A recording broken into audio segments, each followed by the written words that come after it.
Ele é doutor em Ciências pela Escola de Educação Física e Esporte da USP e também realizou o pós-doutorado dele lá na mesma instituição e atualmente ele é docente da Universidade Paulista e criador do conteúdo digital, tá?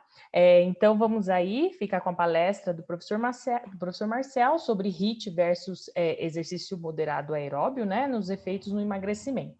Tá? Passo a palavra aí, professor Marcel. Olá, pessoal. Bom dia. Bom dia, Carlinha. Bom dia, galera. Estão me escutando bem? Tranquilo? Tá.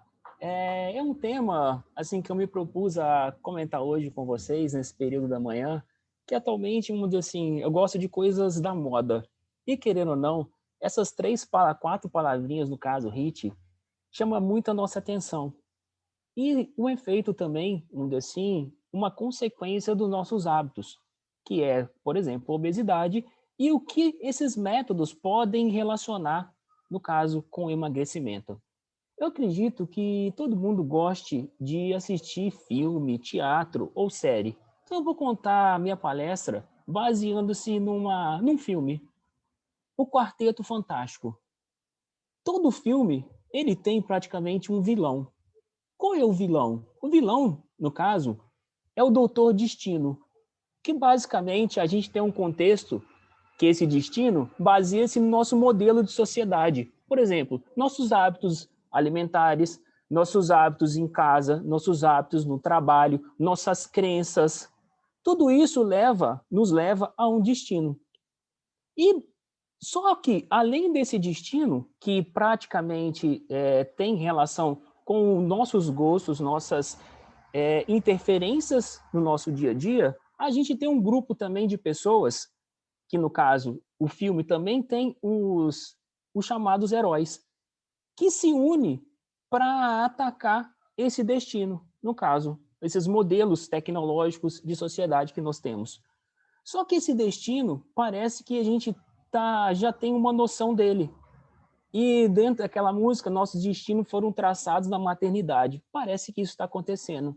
Por exemplo, se eu pensar no sedentarismo, o Brasil é o 5º país mais sedentário do mundo, tá? E lidera a América Latina. Ou seja, vamos colocar aqui arredondando, metade das pessoas praticamente são sedentárias ou não fazem o suficiente para atingir o nível ideal para serem consideradas ativas. Ou seja, nós estamos sabendo o destino das pessoas. E uma das causas, por exemplo, da obesidade é exatamente o sedentarismo. Então aqui nós temos um outro destino, tá? Desculpa, o da obesidade é o sedentarismo. Então tá aqui, ó. Eu posso dizer também que é um destino muito comum das pessoas adultas. Por exemplo, no Brasil, 55% das pessoas têm excesso de peso e atualmente 20%. E a tendência é fazer o quê? Aumentar. E eu acho que isso vai aumentar, principalmente por conta do perfil das pessoas ficarem mais em casa. Então, nesse momento que a gente está vivendo, o número de home offices tende a aumentar. A gente tem mais, ou seja, se movimenta cada vez menos e também tem uma relação com o consumo. Então, eu acredito que isso vai aumentar. Só que, por outro lado, nós temos os candidatos a heróis, que é o nosso quarteto fantástico. O primeiro herói, ou com superpoder, são os profissionais de educação física. No caso aqui, eu coloquei um exemplo, o personal trainer, que ele vai ser o nosso tocha humana. O segundo candidato assim, a mudar os destinos são as próprias pessoas. Ou seja, que são vamos assim, as pessoas em si, que elas podem mudar o destino dela, mas muitas vezes elas ficam petrificadas.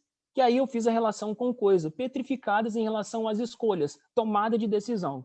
Por exemplo, quando tem uma pessoa que vai pegar o metrô, ela vai subir a escada rolante ou ela vai de escada? Muitas vezes isso é tomada de decisão. Então ela fica petrificada e segue a manada. Então a manada é subir de escada rolante. Então as pessoas têm que tomar decisões. Então elas também são responsáveis pelo destino delas. O terceiro candidato são os nossos métodos de treinamento. que aí eu chamei de super fantástico. Vocês já perceberam que todo momento tem um alimento, tem uma pílula, tem um método que se candidata a resolver o problema? No caso, o problema aqui é das pessoas estarem obesas ou com excesso de pesos e elas querem emagrecer. Então, faça isso, vai resolver o problema. Mas muitas vezes a gente não sabe, por exemplo, num candidato, atualmente é o HIIT, só se fala nisso, é HIIT para todos. Mas será que esse HIIT e esse método, ele é modinha ou ele se baseia na ciência? Que muitas vezes eu chamei da mulher invisível. Por mais que a pessoa não queira, por mais que ela tenha algo contra, a ciência está presente em todos os nossos momentos.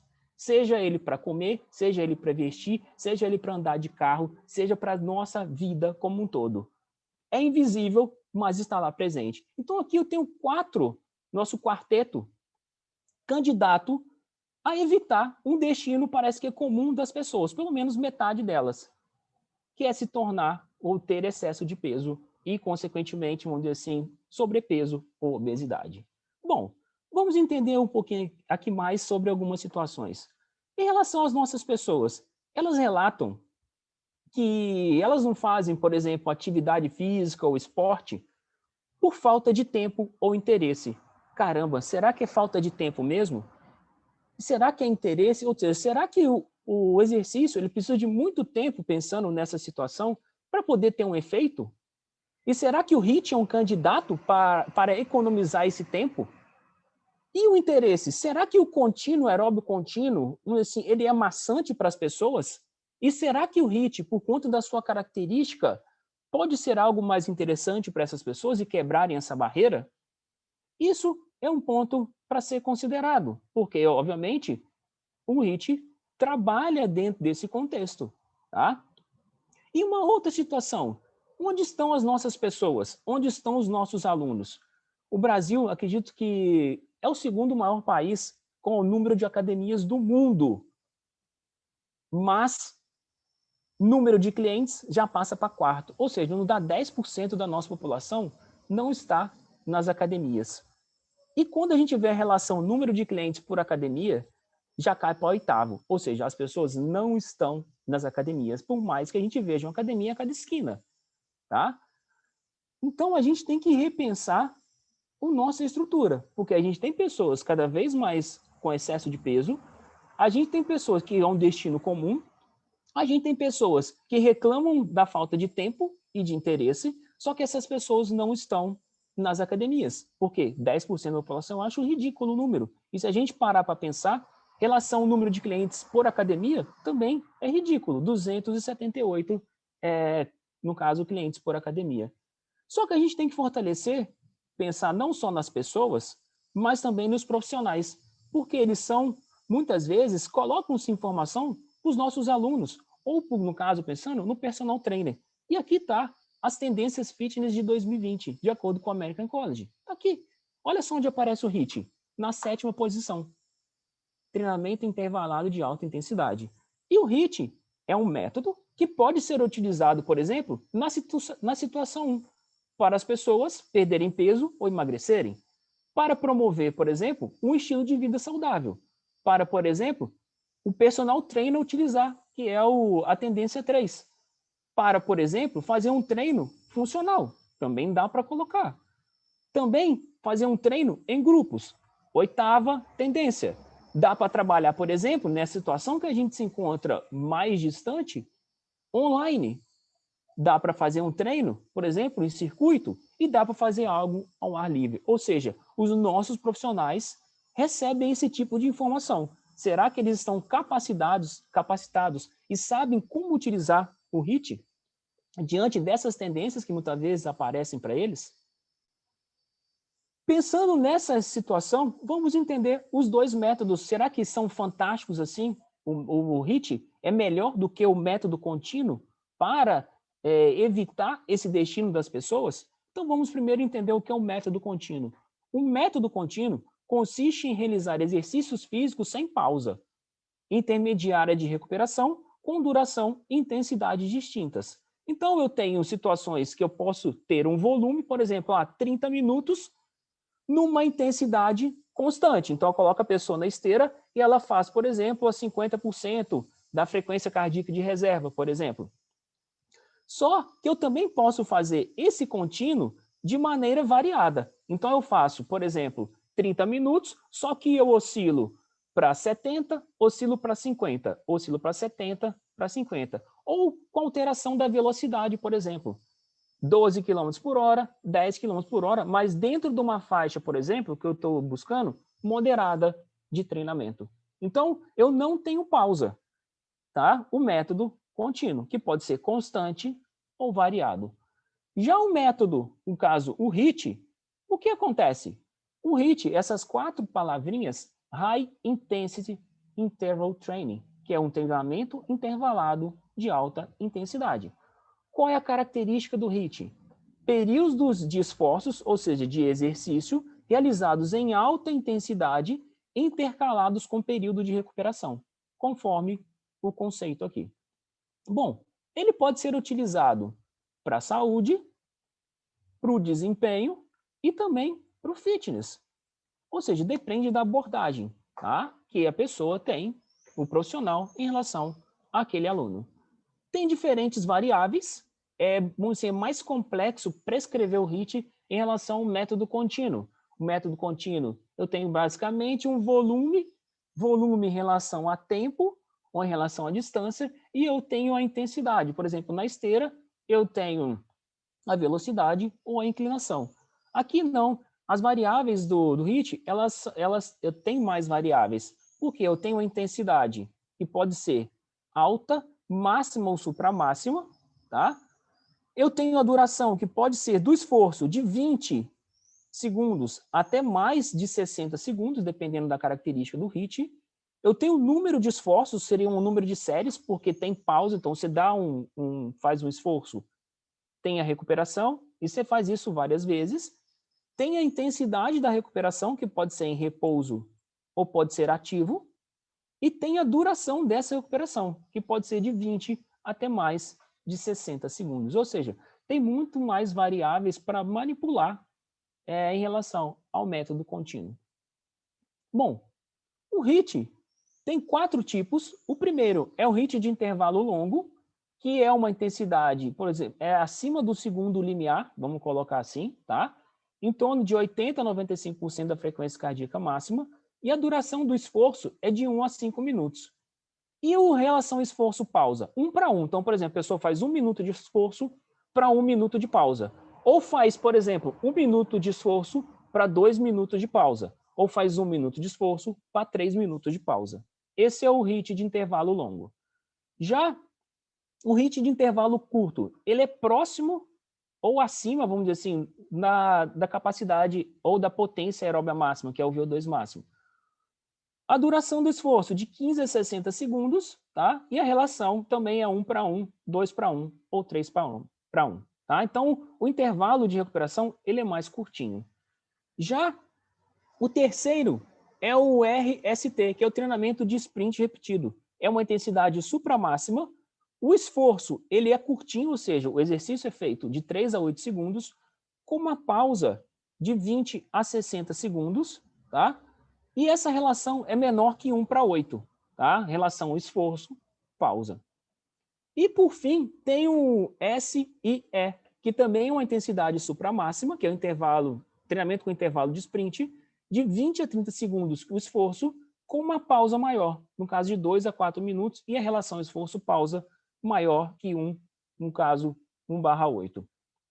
Bom, aqui eu tenho os 4 tipos de HIIT e eu tenho diversos protocolos. Olha só, pessoal, eu peguei um livro para ficar mais fácil, e olha só a quantidade de protocolos existentes para trabalhar com HIIT. Aqui são 15 protocolos diferentes, que foram basicamente validados em alguns equipamentos, tá? Por exemplo, a principal é a bike, como a gente pode verificar, a maioria deles. Quantas vezes por semana foram feitos os protocolos? 2, 3, 5 e por aí vai. Mas que esses equipamentos, eles podem ser adaptados para serem feitos em outras situações. Por exemplo, corridas, sejam elas na esteira ou na pista, seja ela na piscina e seja também com exercícios calistênicos, utilizando o próprio peso corporal. E repare na relação. Esse aqui é um dos mais famosos, que é o Tabata. A relação dele é 2:1. Então, 20 segundos fazendo, 10 segundos de pausa, de 7 a 8 vezes essa relação. Isso é somente para um exercício. Dependendo do nível do aluno, pode ser feito vários outros movimentos, tá? E assim sucessivamente. Mas reparem que, independente do protocolo, existe sempre uma relação de esforço, tá aqui, com uma relação de pausa, que vai variar dependendo da situação. Então, isso é muito ajustável e o profissional, pensando lá no nosso, dos quatro, né, heróis, tem que estar ciente qual é a estratégia que vai ser utilizada para aquela pessoa, o nível de treinamento dela, quanto tempo ela vai ficar fazendo esse tipo de treinamento, tá? E a relação esforço, pausa, número de séries e, obviamente, o que tem que ser feito com essas pessoas. Bom, além desses protocolos, olha só, o que mais tem em relação ao HIIT? Existe também o FIT, que é um treinamento funcional, no caso, buscando essa intensidade, que leva em consideração 4 variáveis: o tempo de recuperação, a sobrecarga, o grau de dificuldade do exercício e a pausa.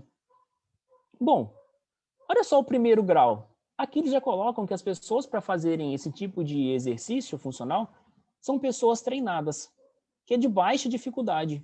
Então aqui é uma série de 20 segundos por 20 segundos de intervalo. E depois dessa terceira série tem um minuto de intervalo. Aqui é um exercício só. Depois vai para a sequência. O mesmo exercício. 3 séries de 20 segundos de exercício por 20 segundos de pausa e mais 1 minuto de intervalo, totalizando 5 minutos e 30. Isso é um exercício só. Tá? Isso é um bloco. Depois passa para o outro bloco, pensando em aumentar o volume de treinamento.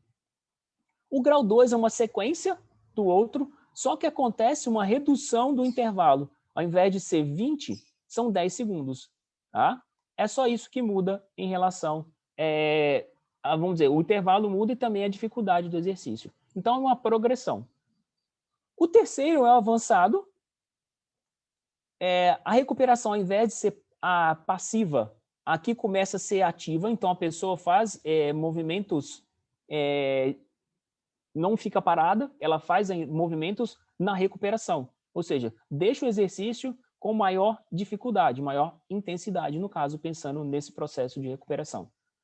E o avançado 2, obviamente, vai aumentando a dificuldade, até porque no momento de recuperação vai falando, ou a pessoa vai fazendo algum exercício de agilidade, ou exercício de resistência muscular localizada, tanto no avançado 1 quanto no avançado 2. Tá? Essa é a relação. E, obviamente, aqui nesse ponto, vai aumentando, no caso, o intervalo, mas as pessoas vão fazendo mesmo assim durante esse intervalo, ou agilidade, ou algo de resistência. E isso também os profissionais encontram, por exemplo, esse circuito de alta intensidade. Aqui eu vou mostrar um desses circuitos, que vai de 9 a 12 estações, 30 segundos cada exercício, 10 segundos de pausa, e a relação fica 3:1. Então, 30 fazendo, 10 segundos descansando, total, no caso do circuito, de 7 minutos, e a pessoa pode fazer isso 2 a 3 vezes. Então, pode totalizar, por exemplo, multiplicar 2 vezes 7, 14, ou 3 vezes 7, 21. E a relação que utiliza nesse circuito são 4 situações: exercício para o corpo todo, membro inferior, membro superior e o tronco. E quais são esses exercícios? Ele é feito de maneira alternada, tá? Então, olha só. Aqui eu tenho a situação 1, corpo todo, que seria o polichinelo, tá? Aqui o sentar, então o membro inferior, flexão, membro superior, abdominal, no caso, o tronco. Depois o exercício 5, corpo todo.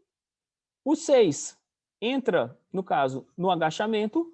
O 7, o tríceps. E o 8º, uma prancha, ou seja, sempre alternando o segmento. E o terceiro, o 9º exercício, corpo todo, que é o skipping. No caso, um outro exercício para o membro inferior.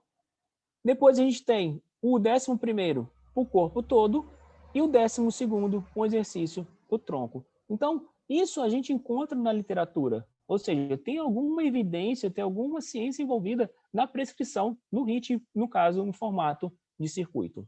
Tá? E pensando especificamente na comparação do HIIT com o MIT, ou seja, o moderado com o de alta intensidade. Eu fiz uma busca lá nos sites, no PubMed, e eu digitei 3 palavrinhas iniciais: HIIT, meta-análise e, no caso, e obesidade. Eu encontrei 21 estudos, ou seja, eu vou trabalhar somente com meta-análises. Depois eu fiz uma busca com HIIT, MIT, meta-análise e obesidade. Eu encontrei 11 estudos que estavam relacionados a esses 21 estudos. Tá?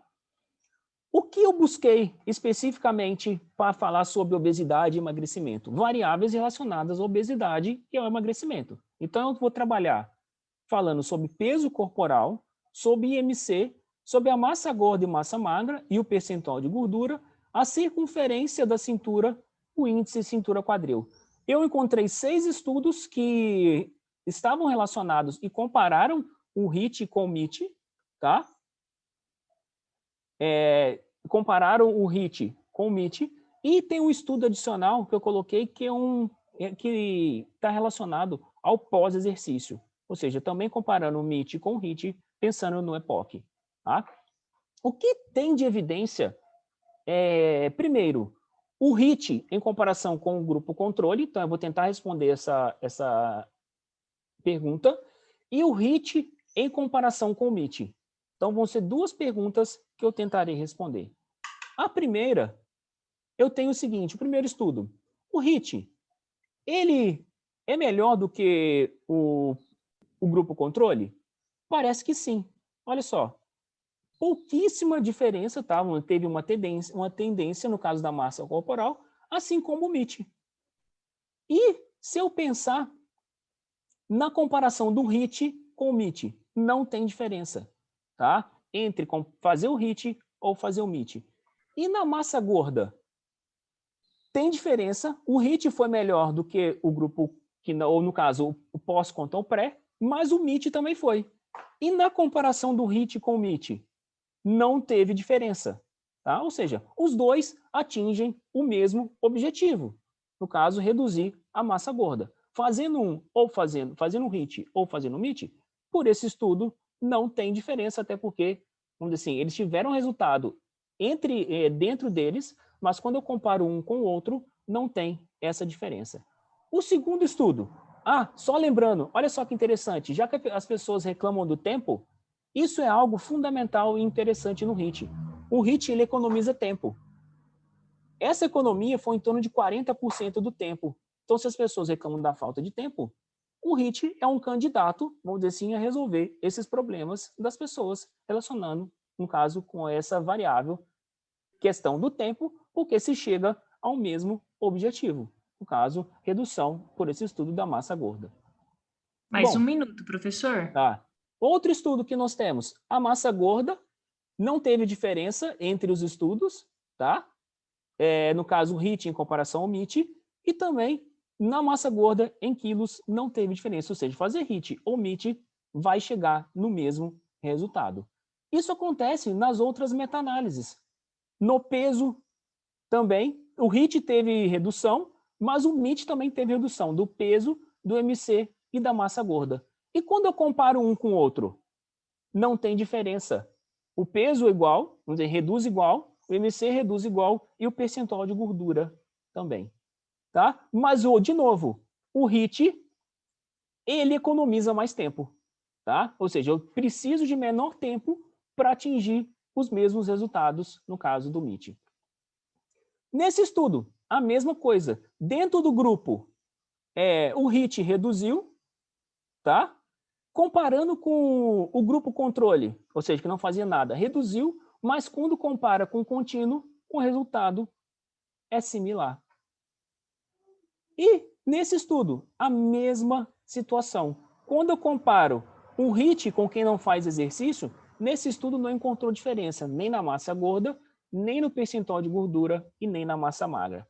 Mas, e quando eu comparo também com o HIIT? A mesma situação, não teve diferença do MIT para o HIIT. A grande situação aqui é que foi um volume pequeno que eles colocaram aqui. Talvez não tenha dado esse resultado do HIIT em comparação com o grupo que não fez exercício por conta desse volume, no caso, por semana reduzido. Tá? E dessa outra meta-análise, o HIIT, ele foi melhor, no caso do que as pessoas que não faziam nada, na massa gorda, no MC, no percentual de gordura, na circunferência da cintura, em todas as variáveis. Tá? E o HIIT, ele foi melhor, por exemplo, nesse estudo, por exemplo, na massa gorda, em comparação com o MIT. Mas no percentual de gordura, não. Tá? Então, e nas outras variáveis, também não foi encontrado nada. Então, o HIIT, comparando com o MIT, assim, na massa gorda encontra, mas nas outras variáveis da composição corporal, o HIIT não foi melhor. E para finalizar, eu trouxe aqui o último estudo, no caso, que é encontrando a comparação do HIIT com o MIT no EPOC. Esse é um estudo lá da USP, tá, da Valéria, e ela faz essa comparação, comparando o HIIT com o MIT no gasto calórico pós-exercício, e nas primeiras 3 horas, vamos dizer, de 30 minutos a 3 horas, o HIIT teve um gasto calórico maior, de 32,5 em comparação a 24,14 do MIT. Mas a diferença entre 1 e 8 foi de 8,36 quilocalorias. Ah, caramba, 8,36 calorias. Será que compensa ficar fazendo HIIT para poder ter mais calorias, 8, no caso, em 3 horas? E de 3 a 22 horas, que seria de longa duração, o HIIT, 68,07, vamos dizer, quilocalorias gastas em média, né?